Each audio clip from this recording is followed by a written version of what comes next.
supuesto. Rubro en el que tenemos que mejorar es el del bullying. Exactamente. Nuestra próxima invitada desde hace muchísimo tiempo está realizando un trabajo a destajo, prácticamente que en solitario, generando una investigación muy seria y muy profesional respecto a el bullying en Uruguay, con datos que siguen alarmando. Exactamente. Y tenemos una encuesta para compartir con todos ustedes, para así nos vamos metiendo en tema. Un informe disparador entonces que hace referencia a la nota que se viene de bullying con Silvana Giaquero. Una víctima de baja autoestima, un agresor dominante y un entorno pasivo. Esa es la receta perfecta para que se configure una situación de acoso escolar o bullying, un fenómeno silencioso que afecta a miles de niños y adolescentes en el mundo. Una encuesta realizada por la psicóloga especializada en acoso escolar y laboral, Silvana Giaquero, y que fue recientemente publicada, reveló que en Uruguay el 64,4% de los niños entre 11 y 15 años fue víctima de bullying. Sus agresores decían mentiras sobre ellos, se burlaban, los dejaban afuera de los grupos y los ignoraban. A pesar de eso, el 36% contestó que nadie se dio cuenta de la situación a la que estaban expuestos y un 23% dijo que, a pesar de que veía lo que pasaba, nadie les ofreció ayuda. Y aunque este es un tipo de agresión que se da en la escuela y liceos, el 40% de quienes ofrecieron apoyo a los agredidos fueron los padres de las víctimas, mientras que solo en el 9% de los casos fueron los maestros o compañeros quienes prestaron su ayuda. ¿Sigue siendo el bullying un fenómeno ignorado en los centros educativos? ¿Qué tanto sabemos sobre esta forma de acoso? ¿Cómo se combate este fenómeno que afecta a tantos jóvenes uruguayos?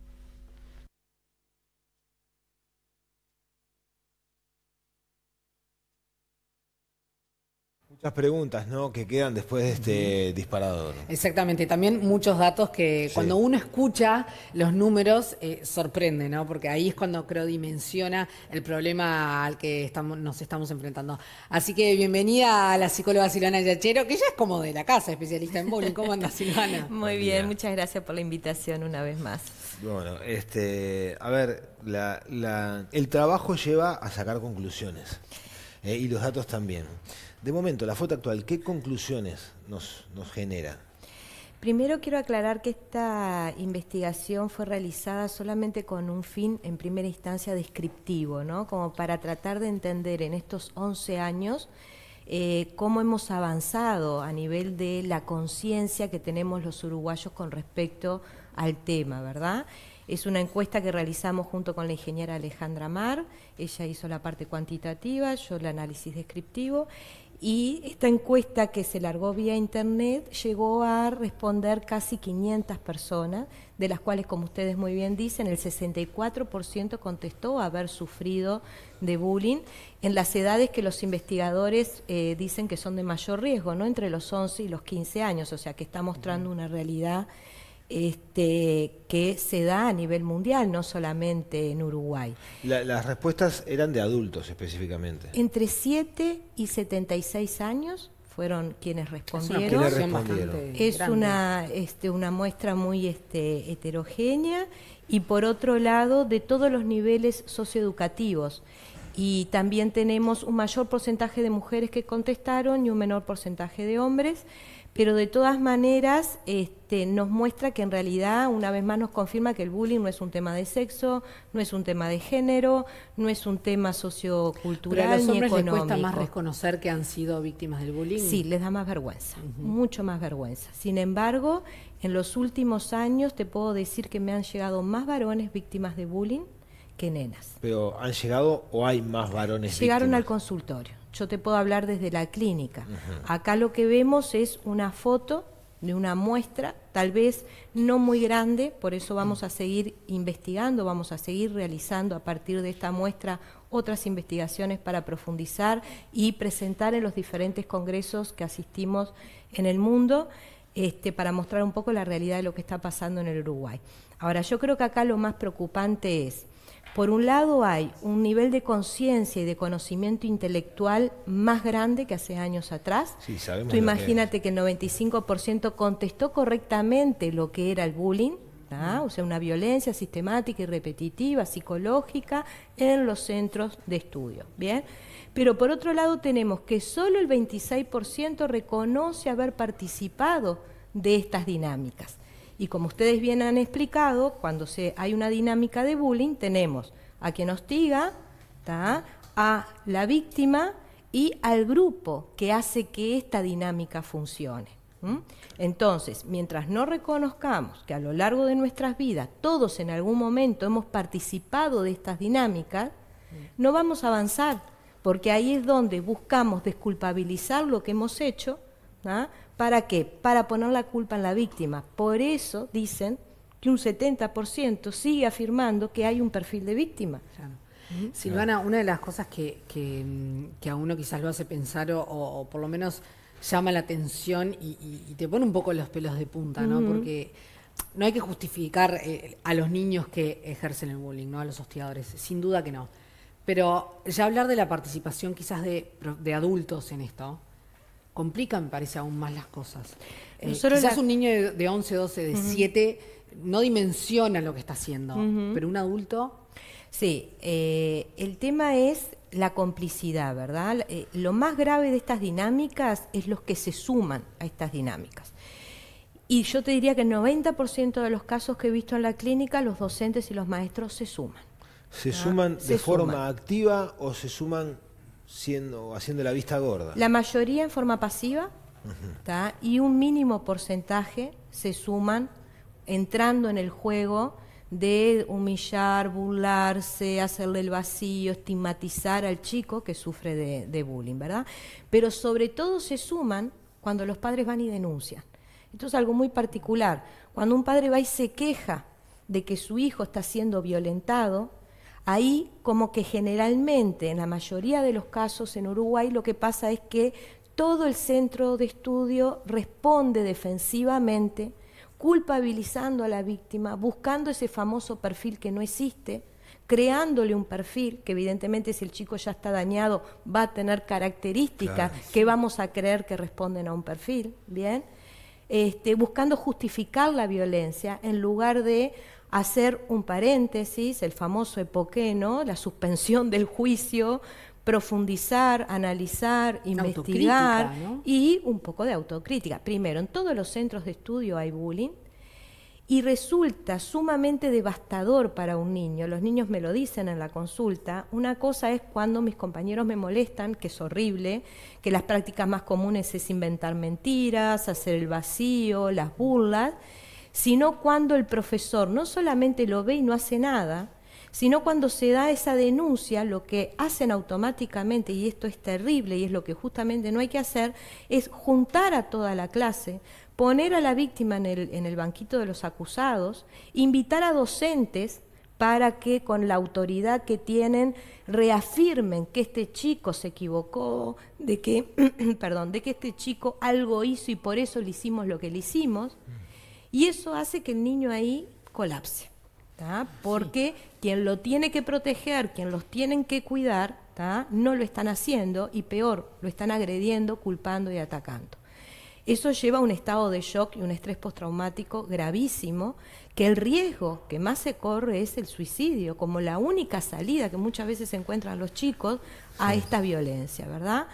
Entonces ahí es donde el planteo es, bueno, necesitamos más autocrítica, necesitamos asumir, primero que no conocemos, podemos tener el conocimiento intelectual de lo que es el bullying, pero no tenemos ni las herramientas, ni estamos trabajando en prevención en forma adecuada, no nos estamos ocupando del tema en forma seria, no hay que ofenderse porque un padre vaya y denuncie que hay bullying, hay que investigar. Claro, sí es cierto que a veces se denuncia cosas que no son bullying, es verdad, claro. Bien, pero bueno, hay que hacer una investigación y un peritaje. Exactamente, como en todos los casos. Esta respuesta que nos acabas de dar me daría pie y realmente interesante a comentar un tuit que pusiste en la pasada jornada, que lo vamos a hacer en un rato nada más, porque vamos a estar en comunicación con el abogado de la familia de la niña, que en un ratito va a estar charlando con Nela, y para, bueno, no ir y venir sobre el mismo tema, lo voy a comentar en un rato, pero es realmente una visión diferente que estás aportando sobre este tema. Y antes de hacer una breve pausa e invitarte a seguir compartiendo el programa con nosotros, te escucho y me da la sensación de que los datos están, las investigaciones serias existen, pero lo que sigue demorando, faltando, es la reacción. Y sobre todo la reacción oficial, como para tratar de elaborar una estrategia que nos permita ir modificando este escenario. Exacto, incluso en la encuesta el 100% contestó que todos los centros de estudio deberían de tener políticas de prevención urgente, pero serias, ¿no? No es hacer un taller, no es hacer unas clases sobre valores, no es un día hacer una jornada de bullying, realmente tener un aparato armado para trabajar con seriedad este tipo de violencia que se ha instalado, que va en crecimiento y que hay que ocuparse de una vez por todas. Además, ¿cómo ¿no? puede pasar que un centro de estudios se sienta mal porque un padre va a denunciar lo que le está pasando a un hijo? Por más que quizás no sea bullying y quizás está denunciando otra cosa, pero es una preocupación. El centro de estudio justamente está para apoyar al niño, no para sentirse, general, me estás es que tienen señalando. un problema serio. Se tiende a justificar o a generar una coraza en torno a acá no pasa nada. Exacto, no pasa se nada. vive como un tabú. Es irresponsable también. Sí, Muy por eso yo no responsable. hablo de culpas, hablo de responsabilidad. Acá no se trata de culpar al docente, se trata de darle herramientas y que asuman la responsabilidad de que este tipo de violencia está creciendo y está destruyendo a los niños. O sea, hoy en día al consultorio me llegan muchísimos adultos que entendieron a partir de todo esto que se hace de la comunicación, de lo que es el bullying, que es fundamental, que los síntomas que presentan hoy en su vida adulta son consecuencia del bullying que sufrieron. Por supuesto. ¿Ah? Con un estrés postraumático crónico que afecta la autoestima, que daña la imagen de sí mismo, que desarrollan crisis de pánico, fobias, depresión, y etcétera. Muchas cosas. Va a seguir con nosotros la psicóloga Silvana Yaquero, pero nos vamos ahora al contacto con Marianela Lugano, que tal y como lo habíamos anunciado, está pronta para charlar con quien ha representado legalmente a la familia de esta niña, que presentó un recurso de amparo mediante el cual consiguió pasar de año, ¿no? De cuarto a quinto. Adelante, Nela, vamos a escuchar con mucha atención la nota.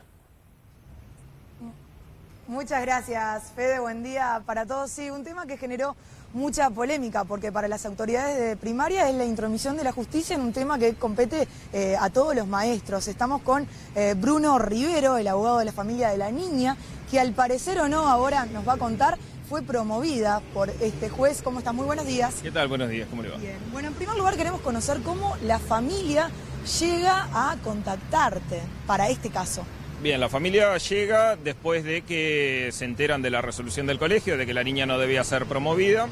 Se consultan con un equipo multidisciplinario que era el que venía trabajando con la niña durante toda su trayectoria, durante todo el año había trabajado con la niña. Ese equipo multidisciplinario integrado por una maestra especializada, psicopedagogos y psicomotricistas son los que le informan de que la niña estaba en condiciones de pasar. Entonces, esto no obedece a un capricho de los padres, sino a un informe técnico que reciben ellos por parte de técnicos especializados que estaban en contacto directo con la niña. ¿Ese equipo especializado multidisciplinario estuvo en contacto con la niña durante todo el año? Durante todo el año estuvo en contacto con la niña porque venía como apoyo al centro educativo y además el equipo tenía también coordinación con el colegio. Bruno, ¿por qué se recurrió a la justicia y no se recurrió a los mecanismos formales de primaria, o sí se hizo? No sé. Bueno, en realidad se cumplieron los pasos previos que nosotros entendíamos que se debían dar, es decir, se tuvo una reunión primero con el colegio y luego con las autoridades de primaria. Después, ¿qué otros aspectos formales se debían transcurrir? No lo sabemos. A ver, algunos dicen que había otros pasos previos, tampoco fue propuesto eso en el proceso.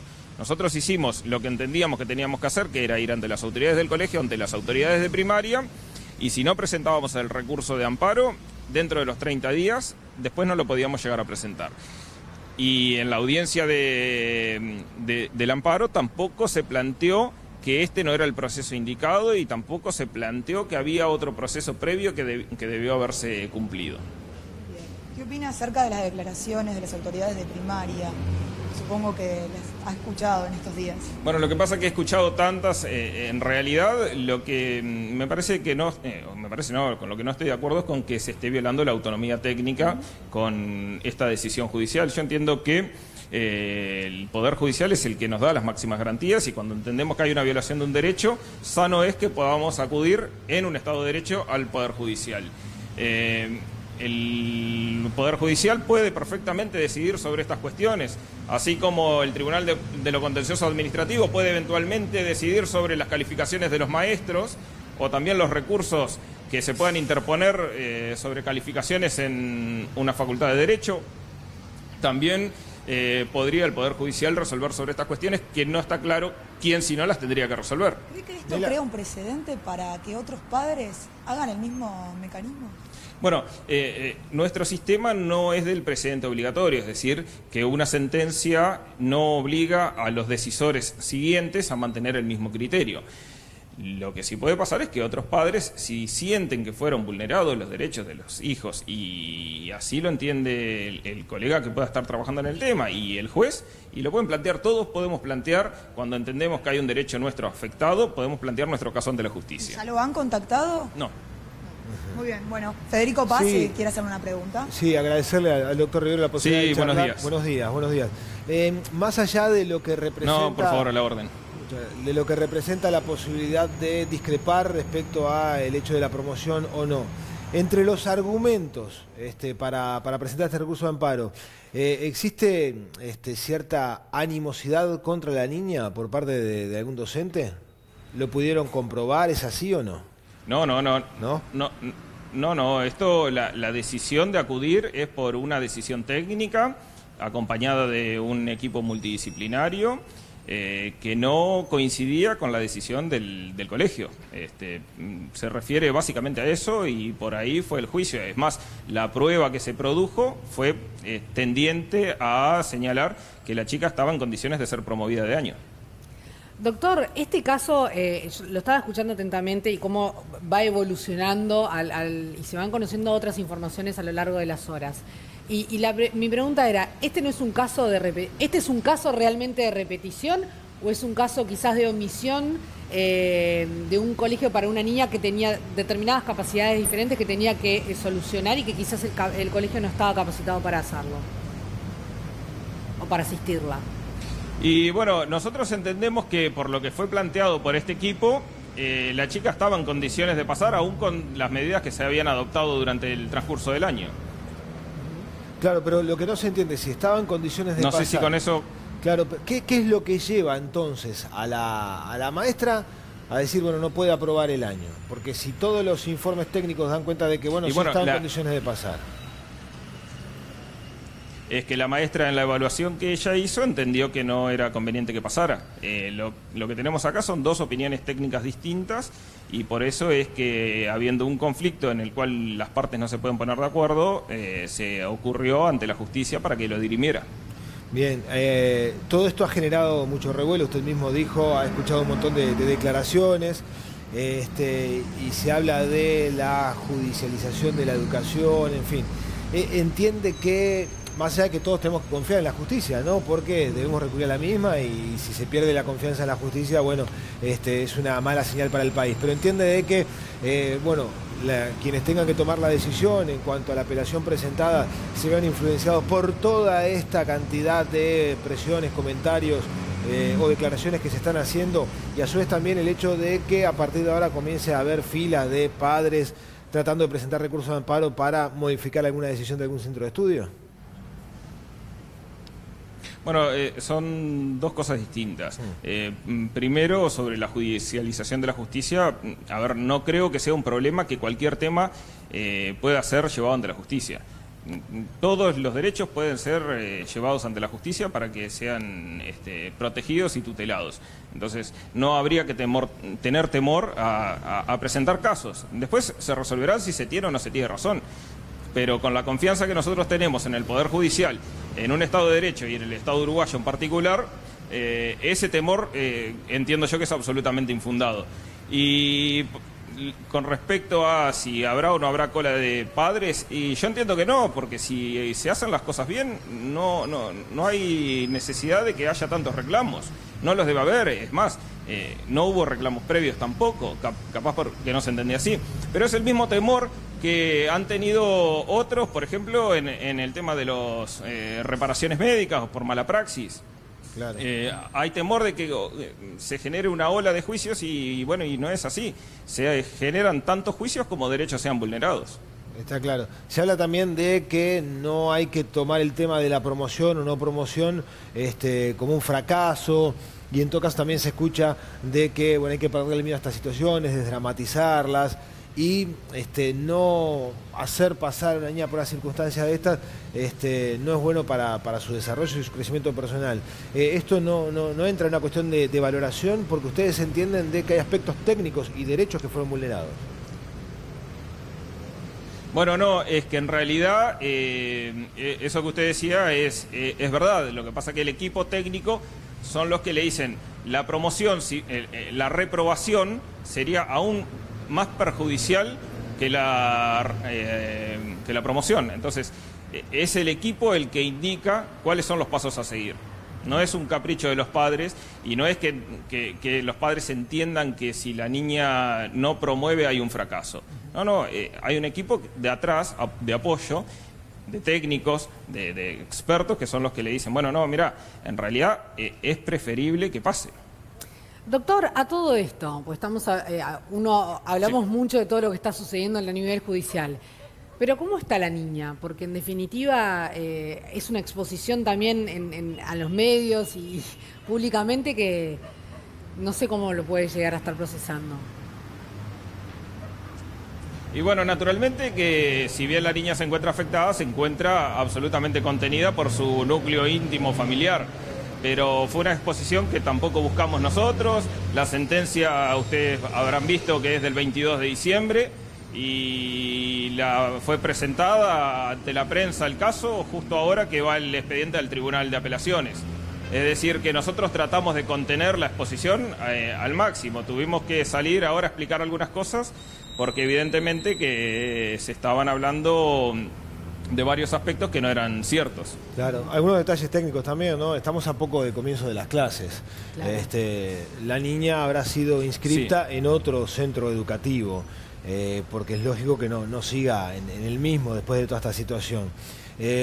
Con la incertidumbre de saber qué va a pasar, porque hoy tiene un fallo que dice debe cursar quinto, pero está en instancia de apelación. Entonces, ¿cómo se maneja desde el punto de vista administrativo también toda esa situación? Bueno, por eso se está esperando con la debida cautela el fallo del tribunal para saber qué paso seguir, si la niña será incorporada a cuarto o si cursará quinto en otro colegio. Como los plazos son tan breves en este tipo de procesos, el tribunal deberá expedirse la semana que viene, con lo cual los derechos se verían satisfechos. Una última consulta de mi parte, doctor, que me quedó pendiente respecto a cuando usted detallaba todo el informe que hicieron los técnicos que trabajaron con la niña. Eso contrasta con la actitud del centro de estudio, porque escuché versiones por ahí que daban cuenta de que los padres en ningún momento fueron advertidos de que la niña corría riesgo de no promover el año por parte de quienes estaban al frente del curso, ¿no? Que daba. Bueno, es que esas son las discusiones que se dieron en el juicio y nosotros entendemos que de la prueba que surge del proceso nos asiste la razón. Pero bueno, la contraria apeló, entendió que no era así y veremos el tribunal qué valoración hace de la prueba. Muy bien. Bueno, de aquí le agradecemos mucho la posibilidad de charlar. No sé, Nela, si tenés alguna otra consulta. Si no, muchísimas gracias por participar de Buen Día Uruguay, doctor. Por favor, estoy a la orden. Buenos días. No, de mi parte, agradecerle a Bruno por este contacto. Nosotros nos reencontramos, chicos, dentro de un ratito nada más. Muy gracias, bien. Nela. Muchísimas gracias, Nela, por este contacto. La veíamos seguir muy atentamente las declaraciones del doctor. Yo le decía que usted ayer escribió un tuit en donde decía... ¿Pensarían, es una pregunta, y esto corresponde aclararlo, pensarían igual si supieran que la niña que dejaron repetidora sufría el bullying y el docente se sumó a la turba? Es una consulta, tampoco es que hace especial referencia a un caso u otro, pero bueno, también a mí me generó la inquietud de preguntar si cabe la posibilidad de, en este caso, investigar una situación de estas características. Por supuesto que cabe la posibilidad de investigar. Como tú bien decís, es una pregunta, algunos la tomaron a mal, Sí. Se generó como una revuelta tanto en las redes sociales respecto a mi planteo, pero mi planteo es, como yo trabajo en el tema, y esto lo he visto en otros casos, me parece que acá se abre una brecha donde los padres, que muchas veces desesperados no saben dónde denunciar, tienen ahora una vía, una puerta abierta de decir, bueno, lo podemos llevar a la justicia. Muchas veces pasa, en el caso que hablábamos hoy, de cuando los docentes se suman, sobre todo a nivel liceal, que lo hemos visto, que estos mismos docentes son los que después bajan las notas, sin dar explicaciones, o peor aún, le ponen en el carnet por problemas de conducta. Eso se llama represalia. Por supuesto Claro. que es una represalia, porque ¿cómo se va a cuestionar un docente? Parece que no se puede cuestionar un docente, parece que todo lo que hace el docente está bien, y no es así, es un ser humano, tiene derecho a equivocarse, puede ser manipulado, puede tener sentimientos encontrados, puede sentir envidia, celos, rabia, y eso está en juego dentro de la dinámica, ¿no? Y en el último año tuve muchos casos, el último que atendí, un chico que se terminó yendo del centro de estudio, como generalmente pasa, un chico que era excelente, 2 en todo, todos los años de colegio sobresaliente, 2 el primer año, el segundo, llega a tercero, y resulta que después de denunciar el bullying que le hacían, 3 de los profesores le bajan la nota de 10 a 6. ¿Me entiendes? Diciendo que tenía problemas de conducta y que por eso le bajaba las notas. O sea, yo creo que el camino que quise abrir con esta pregunta es justamente aquellos padres que no saben a quién acudir en los casos de bullying. El bullying vulnera los derechos y esta puede ser una vía para proteger a estos niños. Pero está esta otra cara que tú muy bien planteaste. ¿Qué pasa una vez que se denuncia? Claro. ¿Qué ¿Tiene pasa? elementos la justicia? Exacto. Entonces, la mayoría de los casos resuelven callarse la boca, irse del colegio, curar al chico que tiene estrés postraumático con el abordaje en MDR, que él se fortalezca y continúe con su vida. Pero hay otros, tanto chicos como padres, que dicen, ¿por qué? ¿Por qué tengo que aguantar esto? ¿Por qué tengo que soportar que violenten y afecten la vida de mi hijo y callarme la boca, si esto es ilegal? Y ahí es donde empiezan a aparecer los primeros casos como este, que no necesariamente es de bullying, aparentemente, pero que de alguna manera terminan haciendo mucho ruido porque mueven estructuras. Y estos primeros chicos son los que quedan después más expuestos y, claro, va a ser difícil la reinserción, va a quedar estigmatizada, señalada, cosa que no debería ¿Seguiste este de caso, pasar. por lo menos informativamente? Informativamente sí, yo estuve enterada de este caso antes que se hiciera la denuncia, porque tuve otro caso en el cual estos padres me comentaron de esta situación, por eso ahí yo me planteé. ¿En el mismo centro? En el mismo centro de estudio. Exacto. Entonces, de ahí es que me planteé la duda, pero a su vez, porque hay un colega no es abogado en México, Miguel Ángel Estrata, que publica un libro, él es formador de formadores, sobre bullying, y habla del bullying entre pares y habla del bullying, el ensañamiento que algunos docentes tienen hacia los alumnos o a veces hacia los padres, que después repercute en el vínculo con los alumnos, ¿no? O sea que son cosas nuevas a investigar, a analizar, a rever, son puertas que se abren y que de todas maneras, es verdad, no podemos hablar así como así, pero sí plantear la duda e investigar más sobre este tipo de casos, Sí, ¿verdad? además un sinceramiento es fundamental, más allá de estar alertas y no callar cuando se advierte una situación de esas, porque eso genera complicidad.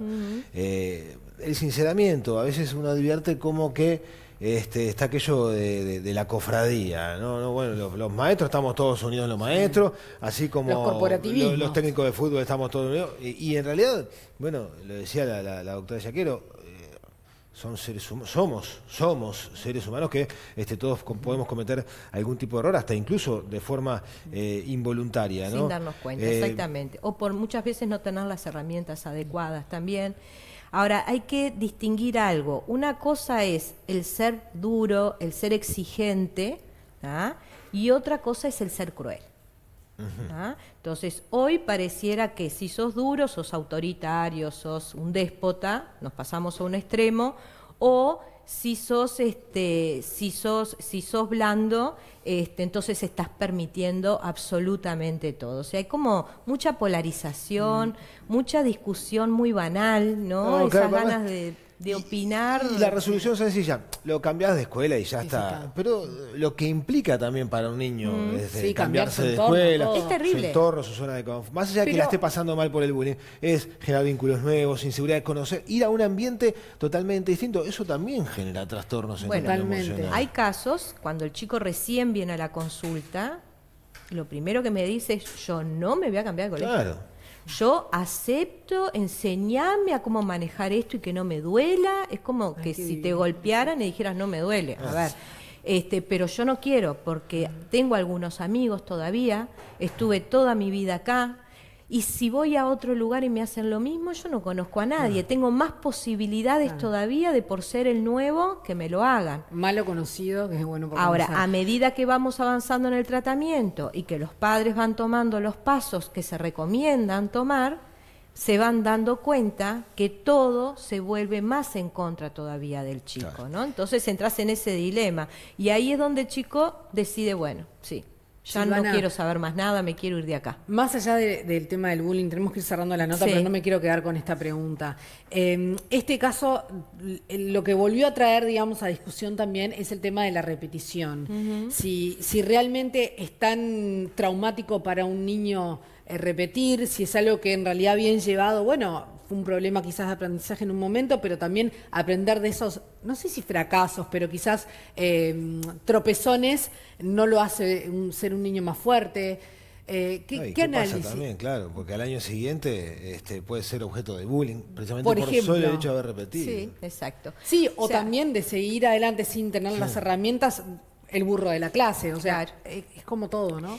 Mira, es un tema para mí sumamente complejo, en un sistema educativo que está complejo y en crisis también, donde habría que analizar cada caso en particular, ¿verdad? No es lo mismo un chico que no estudia porque no tiene ganas y no se esfuerza, ¿tá? A un chico que por ahí se esfuerza muchísimo, pero todavía no puede rendir según las exigencias, ¿verdad? También sabemos que un niño hiperactivo en una clase molesta, ¿no? Y que a veces cuesta como encontrarle la veta por dónde meterse y por dónde enseñar, por dónde el chico puede llegar a generar ese vínculo para aprender. Todos sabemos, los psicólogos y la mayoría de los docentes, que el vínculo afectivo es el más importante de todos, ¿verdad? Pero el tema de la repetición es un tema que en este sistema educativo es sumamente complejo y tenemos que evaluar cada caso, ¿verdad? Pero no hay que demonizarlo, digamos. No porque, a ver, un chico que no estudia, Y sí.